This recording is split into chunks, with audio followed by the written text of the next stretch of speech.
I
am Nicola Thomson, and this is another history episode of Untold Stories by 1,000 Words. Today we are here at the St. Paul's Presbyterian Church Cemetery, which is probably the oldest Presbyterian cemetery in Ontario. And we are going to talk about the Bastedo family. The Bastedo family originated in Spain. The name means new town, somewhat similar to Newton, which is the English version, new town, or the French version, Villeneuve. So the original Bastedos from Spain, from Seville or Barcelona, it depends on who you're talking to, which one it is. They got into trouble because they had embraced the Reformist church, and the Catholics of Spain were not fond of this, and they then fled to the Netherlands. And the Netherlands had embraced the Reformist movement, and so the Bastedos settled there for a while. They then moved on to the UK, and finally from the UK they moved to Schenectady in New York.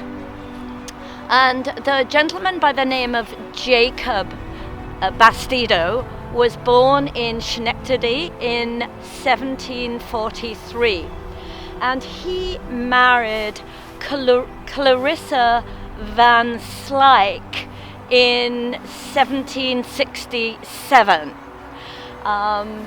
They then travelled from Schenectady to Kingston, Ontario. Again, moving on from Kingston, Ontario to Stamford, which is in the Niagara Peninsula. Jacob and Clarissa had several children that travelled with them, one of whom was Gilbert Tice Bastedo, and Gilbert is buried here in this cemetery right behind me. Gilbert was born in 1777, and he married Marion Thomson. And Gilbert and Marion moved from from Stamford because they got a land grant. They were given land here, this land. So they moved with their children here. They had at least 10 children.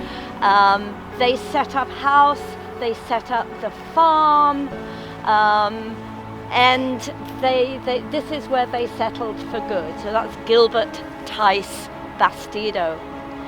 Gilbert and Marion were very religious.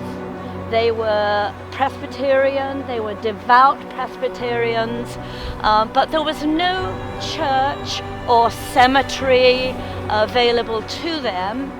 They, in fact, worshipped, along with other people, in Gilbert's home here on the farm. They also worshipped in the barn of a neighbor, and coincidentally, the barn neighbor, Hugh McLaren, is buried right here, almost beside Gilbert. So why are we talking about Gilbert and Marion? Well, very recently, the Burlington Historical Society has been given from the estate of Shirley Margaret McCall, who is the great-great-granddaughter of Gilbert and Marion. So Shirley McCall died fairly recently at the age of 93, and out of her estate she left a trunk, and it's a small travel soft-topped trunk,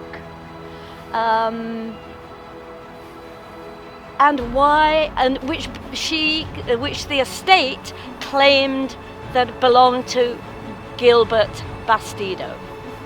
You'll see from the photographs of the trunk that it actually has GB written on the lid of the trunk.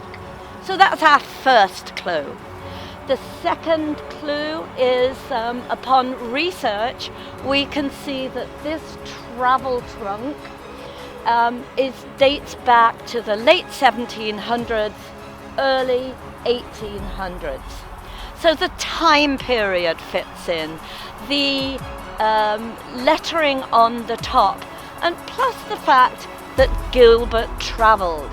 Gilbert travelled from Schenectady, New York, to Kingston, to Stamford, and here, so it totally makes sense he would have a travel trunk.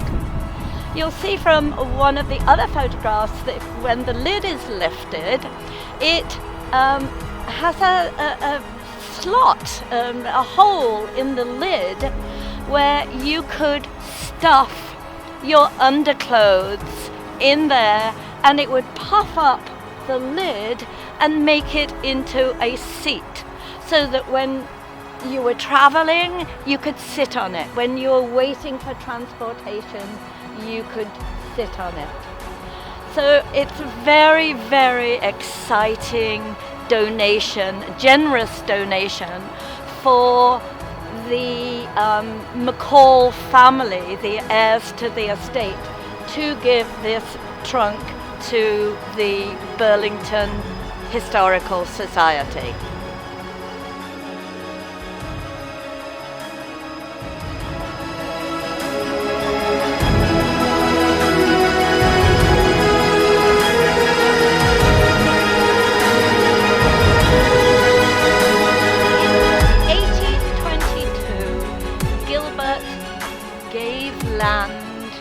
This land for a cemetery, and then 2 years later the church was built, the St. Paul's Presbyterian church and cemetery. The church is no longer a church. They built a new church, a fine Presbyterian church behind us, about 100 yards that away. So in 1865, Gilbert said to his wife Marion, "I am tired. I think that I'm not going to church today." So he knelt down to pray, said his prayers, got up and went to bed and fell asleep and did not wake up. So he died. Gilbert Tice Bastedo died in 1865.